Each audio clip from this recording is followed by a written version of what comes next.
প্রিয় দর্শক, আপনাদেরকে আমন্ত্রণ জানাচ্ছি প্রজন্মের ভাবনা নিয়ে চ্যানেল এর বিশেষ আয়োজন ডেডলাইন ৩৬ জুলাই। সাথে আছে আমি নুসরাত জাহান জেরি।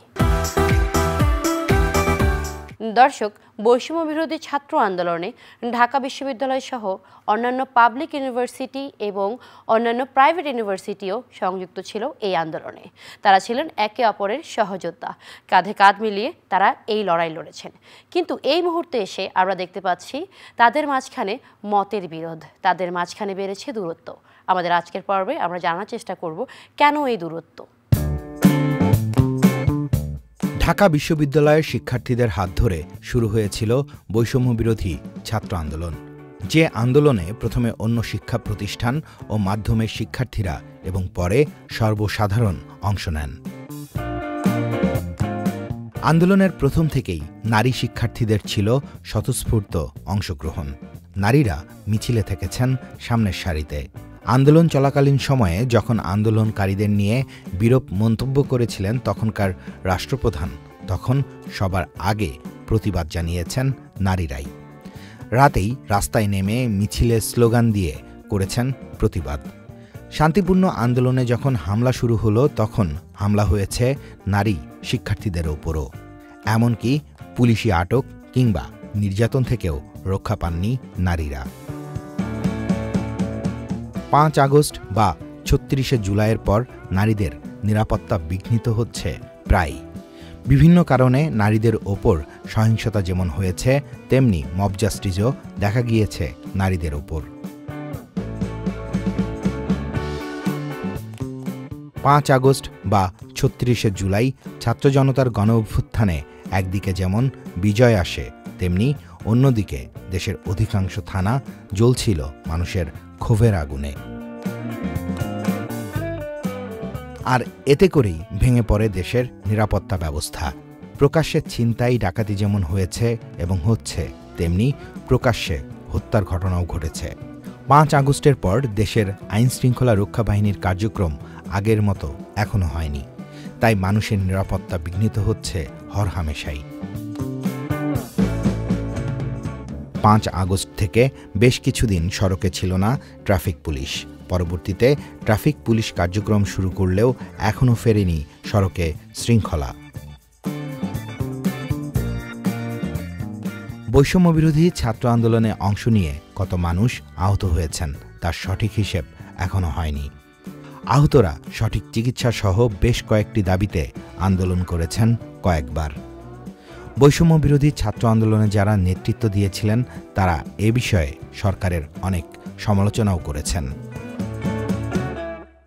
বৈষম্য বিরোধী ছাত্র আন্দোলন চলাকালীন সময়ে যখন সারা দেশে পাবলিক বিশ্ববিদ্যালয়গুলো বন্ধ করে হল ছাড়তে বাধ্য করা হলো শিক্ষার্থীদের, তখন আন্দোলন স্তিমিত হতে দেননি বেসরকারি বিশ্ববিদ্যালয়ের শিক্ষার্থীরা। তারা আন্দোলনকে সামনের দিকে এগিয়ে নিয়ে গিয়েছেন। কিন্তু সেই বেসরকারি বিশ্ববিদ্যালয়ের আন্দোলনকারী শিক্ষার্থীদের রয়েছে বিভিন্ন অভিযোগ। তারা তাদের দাবি এবং অভিযোগ নিয়ে সংবাদ সম্মেলনও করেছেন। প্রিয় দর্শক, ডেডলাইন ৩৬শে জুলাইয়ের স্টুডিওতে এই মুহূর্তে উপস্থিত আছেন নুসরাত তাবাসসুম, কেন্দ্রীয় সমন্বয়ক। আমি একদম সরাসরি আলোচনায় চলে যাব। আমি প্রথমে যে ব্যাপারটা জানতে চাইবো, আপনারা যারা নেতৃত্বে ছিলেন এবং আছেন এই মুহূর্তে, বিশেষ করে ঢাকা বিশ্ববিদ্যালয় কেন্দ্রিক যেটাকে বলা হয় বা ঢাকা বিশ্ববিদ্যালয়ের স্টুডেন্ট, তাদের সঙ্গে অন্যান্য শিক্ষা মাধ্যম বা শিক্ষা প্রতিষ্ঠানের, বিশেষত প্রাইভেট ইউনিভার্সিটি বা এই ধরনের মাধ্যমগুলোর আসলে মতবিরোধ কেন হচ্ছে? মতবিরোধ যে ব্যাপারটা, এটা শুরুর দিকে অনেকখানি ছিল, আমি অস্বীকার করব না, এবং সেগুলো বেশিরভাগ সময় আমরা দেখতাম যে মিসকমিউনিকেশনের কারণে হচ্ছে। দেখুন, ব্যাপারটা কি, আমাদের আন্দোলন যখন চলেছে তখন প্রত্যেকের একটাই লক্ষ্য ছিল, একটাই টার্গেট ছিল। এই জন্য কেউ ওই ধরনের কেউ একজন যদি কোনো বাধা সৃষ্টি করতে যেত, বাকিরা নিজেরাই তাকে আটকে দিত। এখন পরিস্থিতি একটু অন্য। এখন দেখা যাচ্ছে অনেক সুবিধান্বেষী দলের উত্থান ঘটছে, অনেকে তৈরি হচ্ছে, এরকম গজিয়ে উঠছে। আর ব্যাপারটা কি, এক তো মনে করেন যে একটা ইউনিভার্সিটির সাথে আরেকটা ইউনিভার্সিটির সম্পর্ক, এক মতের সাথে আরেক মতের সম্পর্ক, এই যে বিরাট একটা কর্মযজ্ঞ, এখানে এমনিতে অনেক লুপহোল তৈরি হয়ে যেতে পারে। আমার বিশ্ববিদ্যালয়ে প্রায় অর্ধ শত লক্ষ স্টুডেন্ট আমার ইউনিভার্সিটিতে। এতজন ইউনিভার্সিটির মধ্যে দেখা যাচ্ছে আমরা একটা বৃহৎ পরিমাণ স্টুডেন্টের সাথে আলোচনা করে একটা সিদ্ধান্ত নিলাম, কোনো 2 জন উঠে বলল যে এই সিদ্ধান্ত আমাদের সাথে আলোচনা করে নেওয়া হয়নি। এটা বলেন টেকনিক্যালি কি এই জিনিসটা পসিবল? প্রত্যেকের মতামত নেওয়া, এখন সেটা পসিবল হতে পারে যদি পর্যাপ্ত সময় দেওয়া হয়। আন্দোলনের সময় এবং আন্দোলন পরবর্তী পুরো টাইমটা জুড়ে আমাদের অনেক সিদ্ধান্ত আমাদের মধ্যে, বলতেন ঢাকা বিশ্ববিদ্যালয়কে না, আমরা যারা একটু উপর থেকে কাজ করেছি, একটু নেতৃত্বের জায়গায় আছি, অনেক সিদ্ধান্ত আমাদের তাৎক্ষণিক নিতে হয়েছে। এবং কিছু সিদ্ধান্ত দেখা যাচ্ছে যে আমরা যদি খুব দ্রুত না নিতাম, আমাদের দেশ অনেক বড় নিরাপত্তা ঝুঁকির মধ্যে পড়ে যেতে পারত। এই সব মুহূর্তে আসলে প্রত্যেকজনের সাথে আলোচনা করে সিদ্ধান্ত নেওয়া খুবই কঠিন, খুবই কঠিন। আর মতবিরোধের যে আরেকটা ব্যাপার, এটা যেমন শুধু আমাদের সাথে ওদের না, প্রত্যেকটা ইউনিভার্সিটির নিজেদের যে স্টুডেন্টদের যে বলয়গুলো, যে সার্কেলগুলো, তারাও আপনি দেখবেন যে এই যে মতবিরোধ যেটা দেখাচ্ছে, সবসময় কিন্তু প্রাইভেটের একাধিক গ্রুপ আমাদের সাথে সবসময় ছিল। আমরা কিছুদিন আগেও আমরা বৈষম্যবিরোধী ছাত্র আন্দোলনের কার্যালয়ে সকল সমন্বয়কদের নিয়ে মিটিং করেছি।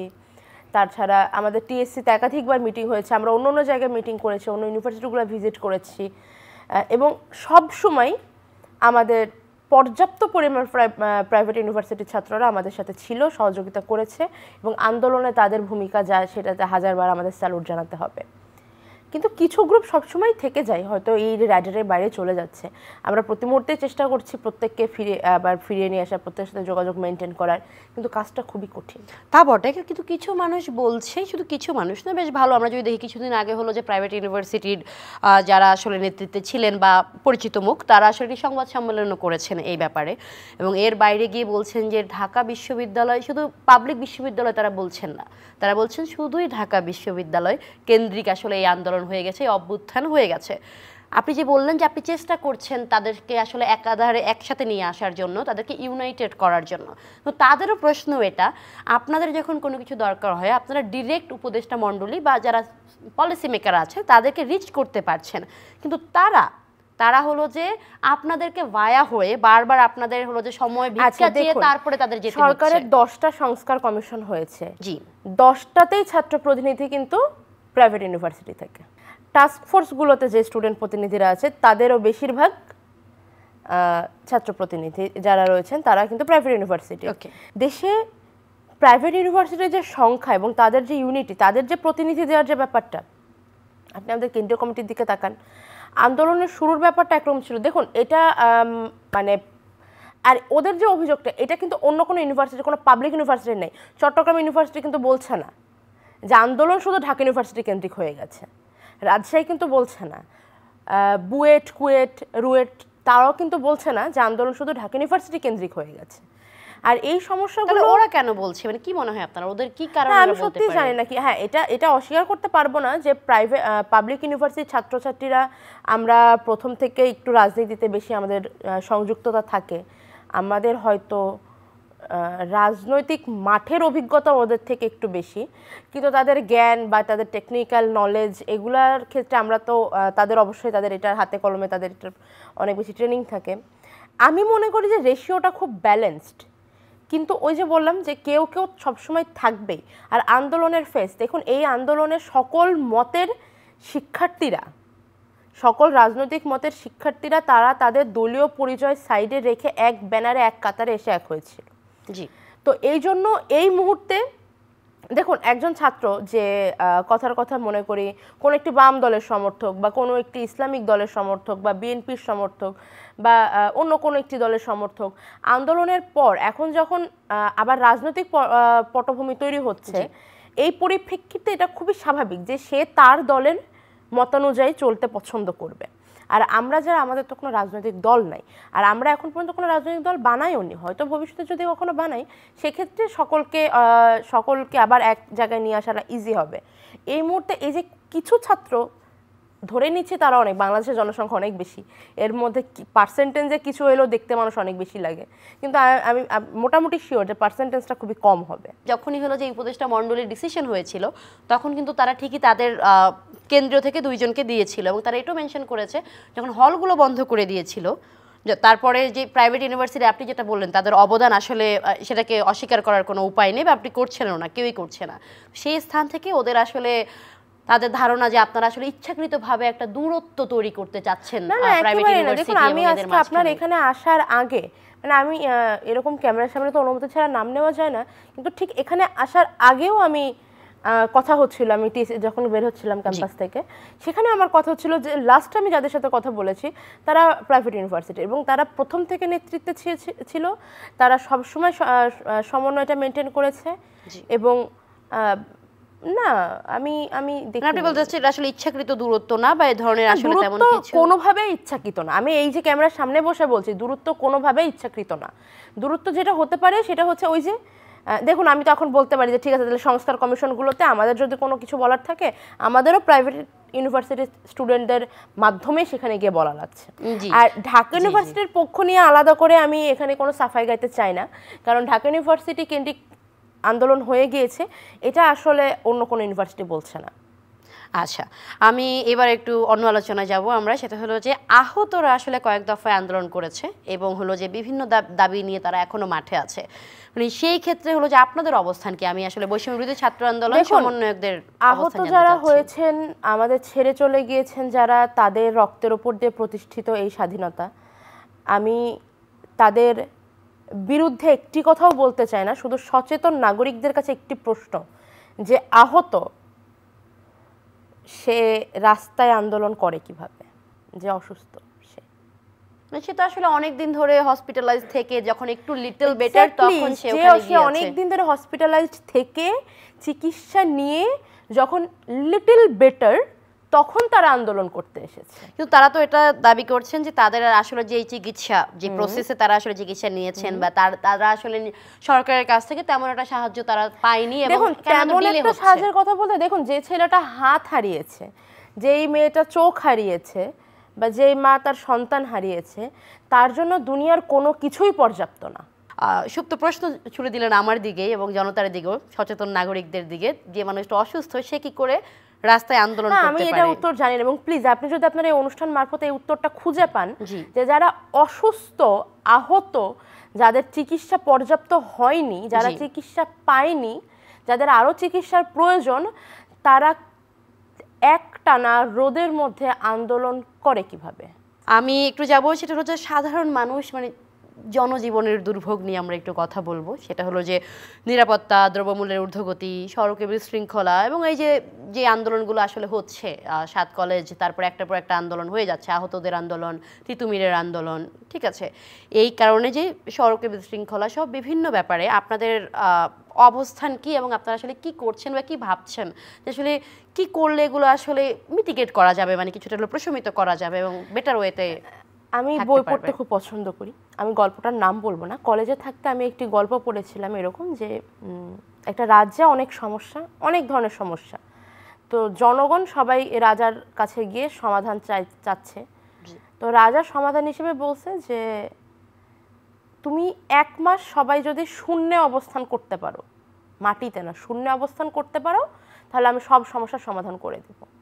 কেন? রাজা ব্যাখ্যা করেছে যে এখন তুমি যখন মাটিতে আছো, আমার হাতের কাছে আছো, তোমাকে খাবার দেওয়ার জন্য কন্টিনিউয়াসলি আমার মাঠে খনন করা লাগছে। ওই জায়গাটায় যে সংস্কারটা দরকার ছিল, যেটা তোমরা চাচ্ছ, যে প্রতিষ্ঠানটা ওখানে চাচ্ছ, সেটা করার জন্য ওই জায়গাটা আমার আগে খালি করা লাগবে। আন্দোলন পরবর্তী সময়ে আমরা সবাই চাই রাতারাতি একটা স্বপ্নরাজ্য, স্বর্গ তৈরি হয়ে যাবে, এবং এই চাওয়াটা খুবই ভ্যালিড। আমি আমার কথা বলি, জনগণের কথা বলবো না। 4 তারিখ রাতে আমার খুব কাছের একজন, সেও এই আন্দোলনের খুব প্রত্যক্ষ অংশ, আমার এক বন্ধু, তার সাথে আমার কথা হচ্ছিল। তো আমি তাকে একটা কিছু জিজ্ঞেস করেছিলাম, সে আমাকে বলছিল যে যদি কালকে বেঁচে ফিরি তাহলে উত্তরটা দিব। তো তারপরে 5ই আগস্ট, তার 2-3 দিন পরে ওকে আমি জিজ্ঞেস করছিলাম যে কই, আমাকে এটা বললি না তো? বলছে আরে ভাই কি অবস্থা দেখতেছিস চারিদিকে, এইসব কথা বলার সময় আছে? তো এটাই হচ্ছে বিষয়। আমরা সবাই ভেবেছিলাম যে একদিন যুদ্ধ শেষ হয়ে যাবে, আমরা আমাদের ব্যক্তিগত সুখের জীবনে ফেরত যাব। কিন্তু এই মুহূর্তে এসে আমরা সবাই দেখছি যে আসলে যুদ্ধটাই জীবন। জনগণের এই চাওয়া খুবই ন্যায্য। আমি এত মানুষ রক্ত দিয়েছে, এত আন্দোলন হয়েছে, এত বৃহৎ একটি সমস্যার মধ্যে দিয়ে আমার দেশ পার হয়ে এসেছে, এখন কেন সব সমস্যার সমাধান হবে না? কিন্তু কথা হচ্ছে, আপনি ট্রাফিক জ্যাম সংশোধন করবেন, ওই একই পরিমাণ গাড়ি এখনও আপনার রাস্তায় চলছে। আপনি মানুষকে 1 মাসের জন্য শূন্যে তুলে দিতে পারেন না যে আমি যে গাড়িগুলো অব্যবহার্য, যে গাড়িগুলো ব্যবহারের অনুপযুক্ত, যে বাসগুলো ভাঙা আছে, আমি সেগুলো সরাই। আপনি সরাতে পারবেন না।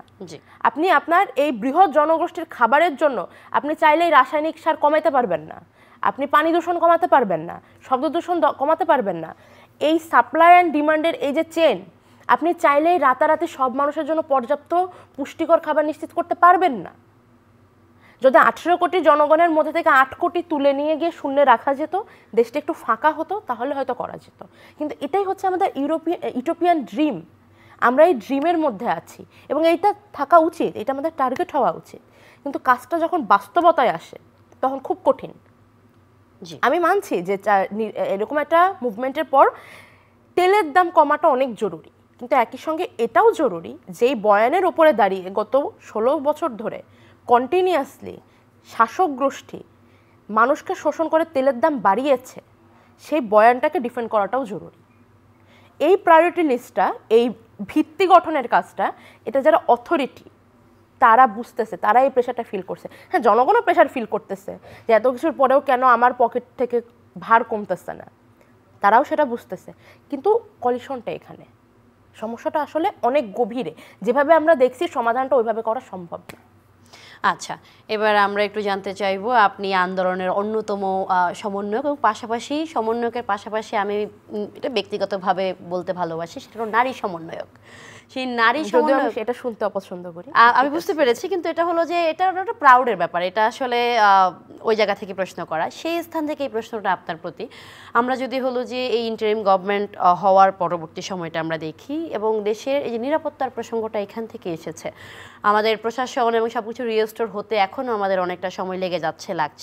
এবং এরকম একটা যদি আমরা এখন দেশের অবস্থান চিন্তা করি, তখন কিছুটা নিরাপত্তাহীনতা আসলে আছে। এবং আপনি খোলাখুলি বলতে পারেন নিরাপত্তাহীনতা আছে এবং বিশেষত নারীদের জন্য আমার মনে হয়, বা আপনি যদি দেখেন বর্তমানে আমরা সোশ্যাল মিডিয়া বা অন্যান্য জায়গায় নারীদের সাথে যে সহিংস ঘটনা বা নারীদের যেই অভিযোগ অনুযোগ যে তাদের প্রতি আসলে বৈষম্য হচ্ছে, অ্যাট দ্য সেম টাইম আরেকটা ব্যাপার আছে যে বৈষম্য বিরোধী ছাত্র আন্দোলনের কথা আমরা বলছি, সেখানে নারী পুরুষ সমানভাবে কাঁধে কাঁধ মিলিয়ে সবাই হলো যে এই আন্দোলন করেছে, লড়েছে। তার পরবর্তী সময়ে যদি নারীদের অবদান যখন আমাদের ফ্রন্টে নেওয়ার কথা বলা হয়, তখনই কিন্তু হলো যে এক একজনের কাউন্টার অনেকগুলো তৈরি হয়ে যায়। তো সেই স্থান থেকে একজন সমন্বয়ক এবং যেহেতু আপনি একজন নারী, সেই আপনার অবস্থানটুকু আমি একটু জানতে চাইবো যে আপনার কি মনে হয় যে নারীরা কি তাদের পর্যাপ্ত, যেটা তাদের হলো যে অ্যাপ্রিসিয়েশন আমরা বলে থাকি, আমি শুধু অ্যাপ্রিসিয়েশনই বলবো, পাওনা বলবো না, সেই অ্যাপ্রিসিয়েশনটা কি তারা পাচ্ছে এবং তাদের কি অবস্থান? দেখুন, এটা একেবারে আন্দোলনের পরের ঘটনা। জি, আমাদের মধ্যে তো অনেক বিষয়ে কথাবার্তা হয়, তো রূপরেখা কি হবে সে নিয়ে কথা বলতে বলতে একদিন আমাদের মধ্যে এরকম একটা কথা হচ্ছে যে ওই যে একটু আগে যে স্বর্গরাজ্যের কথা বললাম, ওই 36 দিন ছিল অ্যাকচুয়াল স্বর্গরাজ্য। অনেক মানুষ রাস্তায় মারা গেছে, অনেক মানুষ আহত হয়েছে, অনেক ক্ষয়ক্ষতি হয়েছে, কিন্তু ওই 36 দিন আন্দোলনের মধ্যে একটা মেয়ের গায়েও কেউ বাজেভাবে হাত দেয়নি। আমরা প্রত্যেক দিন অবরোধ শেষ করে রাস্তা পরিষ্কার করে ঘরে ফিরতাম। পুলিশের মার খেয়েছি, কিন্তু রাস্তায় ময়লা ফেলে যায়নি। খুব অদ্ভুতভাবে ওই সময়টা মানুষের মধ্যে এই জিনিসগুলো ছিল। এবং ঠিক আন্দোলনের পরেই আপনি জাস্ট কমেন্ট বক্সগুলো চেক করবেন, প্রথম 15 দিনের কমেন্ট বক্স এবং এখনকার কমেন্ট বক্স, এটা যদি আপনাদের এয়ারে যায় তাহলে সেখানেও আপনি কমেন্ট বক্সে দেখবেন যে ধরনের কমেন্ট, যে ধরনের কথাবার্তা মানুষ বলছে, এটা কিন্তু আন্দোলনের মধ্যে বলেনি এবং আন্দোলনের পরেও কিছুদিন বলেনি। আন্দোলনের মধ্যে কেউ এটা বলেনি যে ওই মেয়েটা হাতা কাটা জামা পরে কেন স্লোগান দিতে এসেছে, জি, ওই মেয়েটা চুল উঁচু করে বেঁধে কেন স্লোগান দিতে এসেছে, জি, ঠিক আছে আপু আপনার স্লোগানটা খুব ভালো হয়েছে, কিন্তু হেজাব পরে আসলে খুব ভালো হইতো, এটা কেউ কমেন্টে যায় লিখে আসেনি। এটা এমনকি যে বলছে সে এটাও জানে না যাকে বলছে সে হিন্দু নাকি বৌদ্ধ নাকি খ্রিস্টান নাকি মুসলমান। আমি নিজে দেখেছি এত হাজার হাজার মানুষের মিছিল বের হয়েছে, বিন্দুমাত্র এই ধরনের আন্দোলনের মধ্যে কোনো ঘটনা ঘটেনি, পুরো দেশব্যাপী ঘটেনি। তো নারীর প্রতি সহিংসতা বা নারীর প্রতি বৈষম্য, এই সমস্যাটা হচ্ছে আমাদের মনোজাগতিক একটা সমস্যা, এবং একই সঙ্গে যখন এটা বাইরে আমরা দেখি এটা একটা সামাজিক সমস্যা।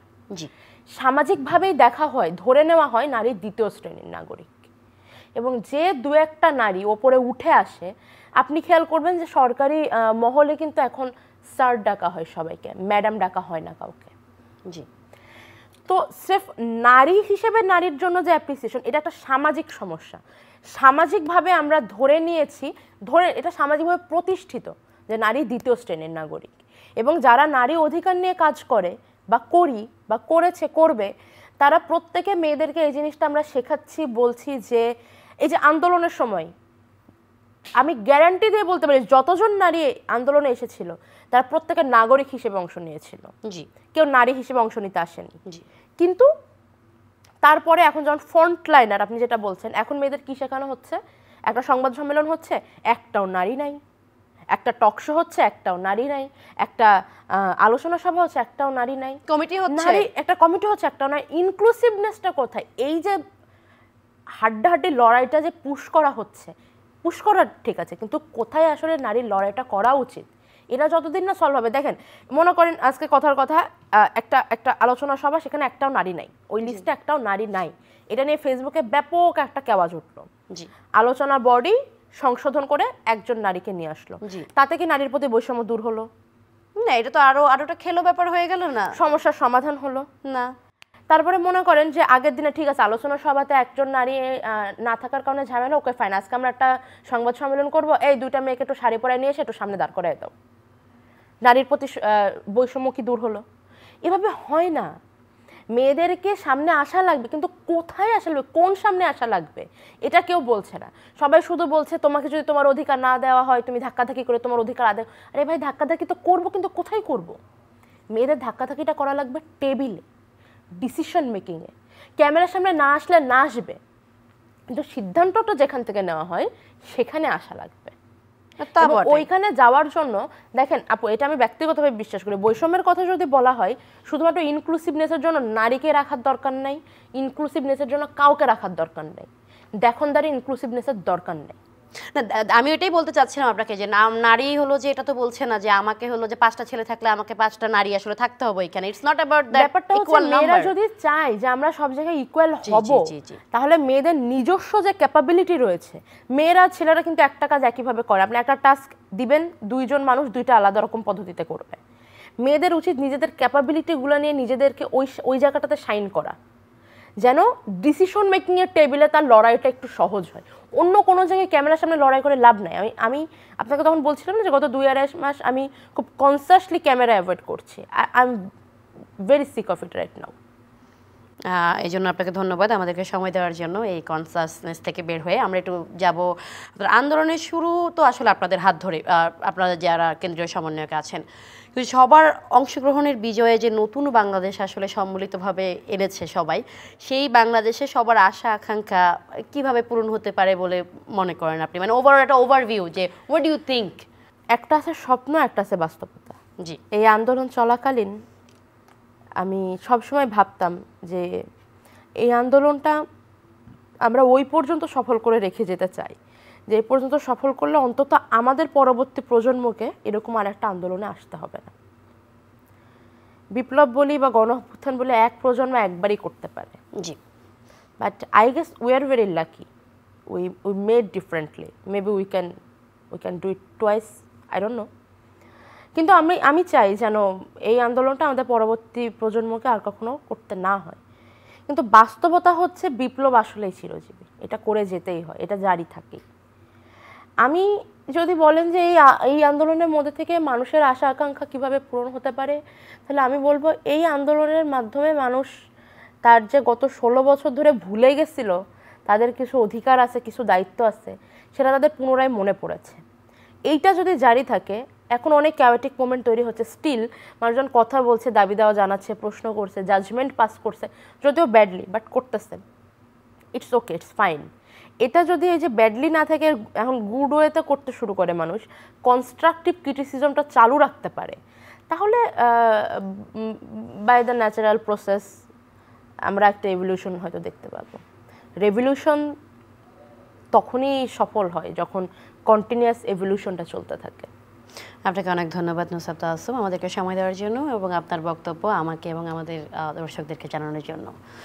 প্রিয় দর্শক, নুসরাত তাবাসসুম জানালেন যে প্রাইভেট ইউনিভার্সিটি বা অন্যান্য শিক্ষা প্রতিষ্ঠান বা মাধ্যমের সাথে তাদের নেই কোনো ব্যক্তিগত কোন্দল, অথবা তারা ইচ্ছাকৃত কোনো দূরত্ব তৈরি করছে না, হতে পারে নিছকই মিসকমিউনিকেশন। এবং আমরা জানলাম নারীর প্রতি সহিংসতা বিরুদ্ধে কী করা যেতে পারে, কিভাবে নারীকে পলিসি মেকিংয়ে যেতে হতে পারে, কিভাবে নারী তাদের স্থান পাকাপোক্ত করতে পারে, সেই ব্যাপারেও ছিল নুসরাত তাবাসসুমের বক্তব্য। আপনারা এতক্ষণ ধরে দেখছিলেন ডেডলাইন 36শে জুলাই। আমি নুসরাত জাহান জেরি ছিলাম আপনাদের সাথে। দেখা হবে অন্য কোনো পর্বে অন্য কোনো প্রসঙ্গে। ততক্ষণ ভালো থাকুন, সুস্থ থাকুন এই কামনায়।